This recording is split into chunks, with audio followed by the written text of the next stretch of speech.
Hello everybody, or should I say Yayad Salolus, as we venture over to Greece, where we'll be hosted by Olympiacos, whose home games are played in the port city of Piraeus.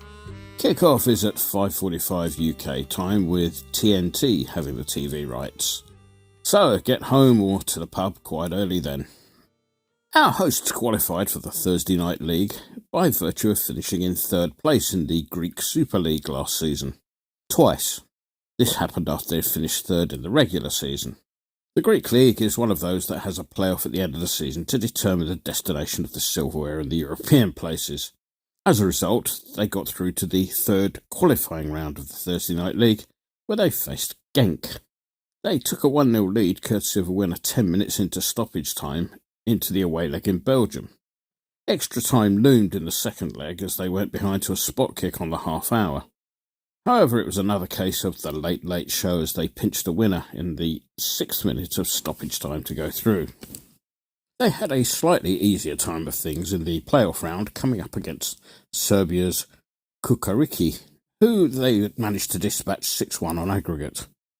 In the group stage, hasn't been the greatest of starts for them, with them going down 3-2 at home to Freiburg and dropping points away at TSC, where they threw away a 2-0 lead in a 2-2 draw. This has left them in third place in the group on 1 point. That's 5 whole points behind us and 2 behind Freiburg, who are in second place. It's been a different story in the league, where they've won 6 and drawn 1 of the 7 completed matches they've played thus far. This has given them a 2-point lead over PAOK and AEK and a 3-point lead over big rivals Panathinaikos. Now, the more observant of you may have noticed my use of the word completed just then.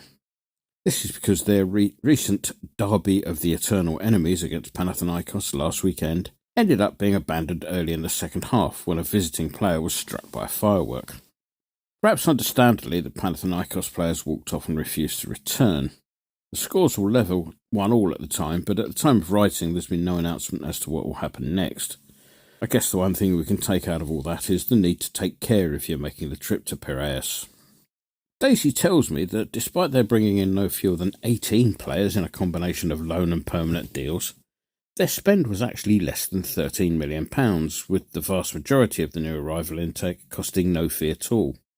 For some reason, they did a lot of shopping at Nottingham Forest. I'm guessing that they needed to offload some of the 100-odd players that they signed last season.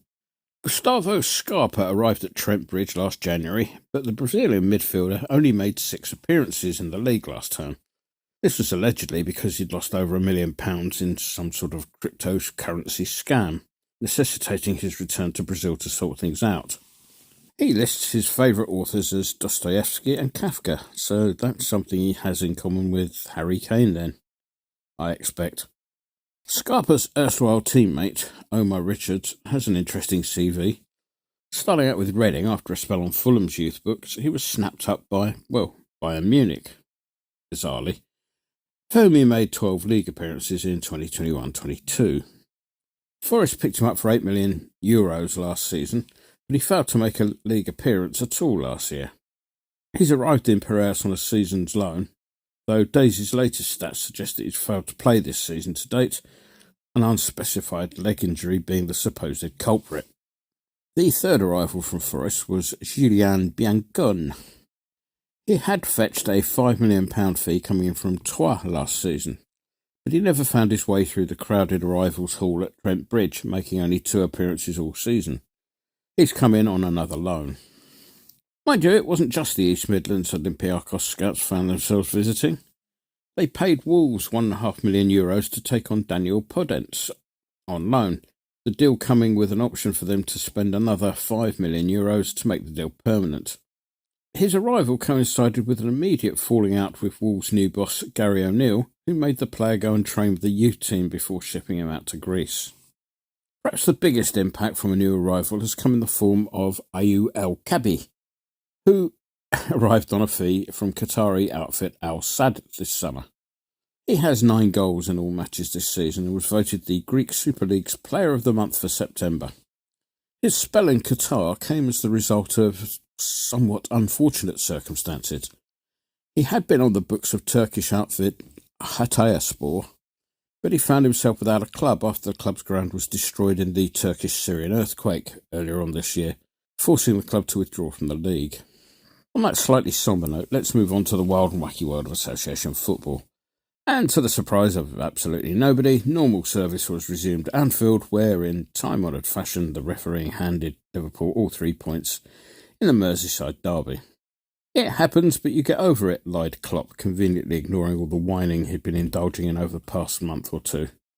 The number of Scouse apologists demanding action on social media in the past few weeks has been breathtaking, not once acknowledging the fact that they're now in their 50th year of not getting through a home match without a dubious decision in their favour.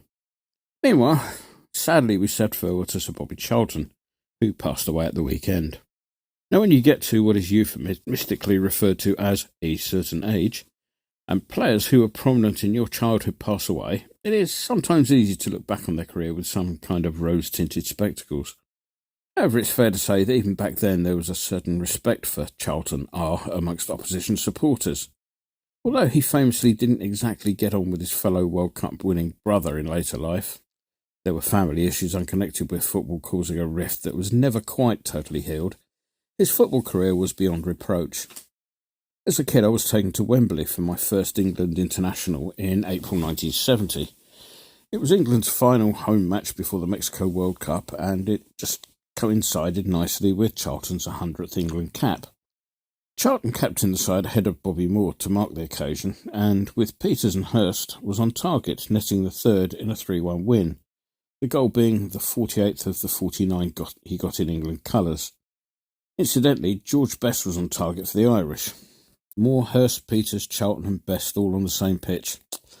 I may be old, but I was lucky to have seen some incredible players in my time. R.I.P. Sir Bobby. On to us. Well, if you've got 11 players having a collective off day, might I venture to suggest that winning matches is going to be, well, difficult? Having said that, I thought 4-1 was a tad harsh, given that at 2-1 we were looking the better side.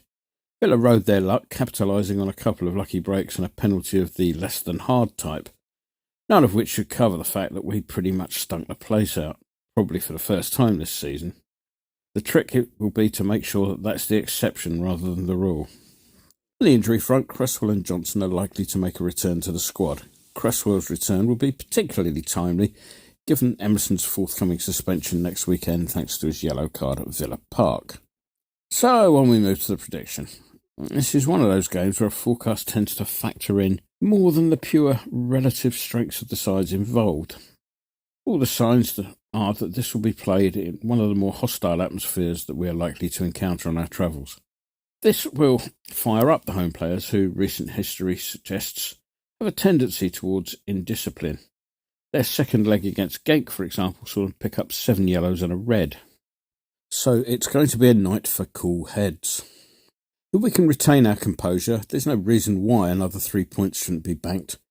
So I'll pop over to Winston the Turf Accountants and place the £2.50 that I might have invested elsewhere had British Bloody Airways ever refunded the £1,000 that they owe me for cancelled flight this summer, on an away win.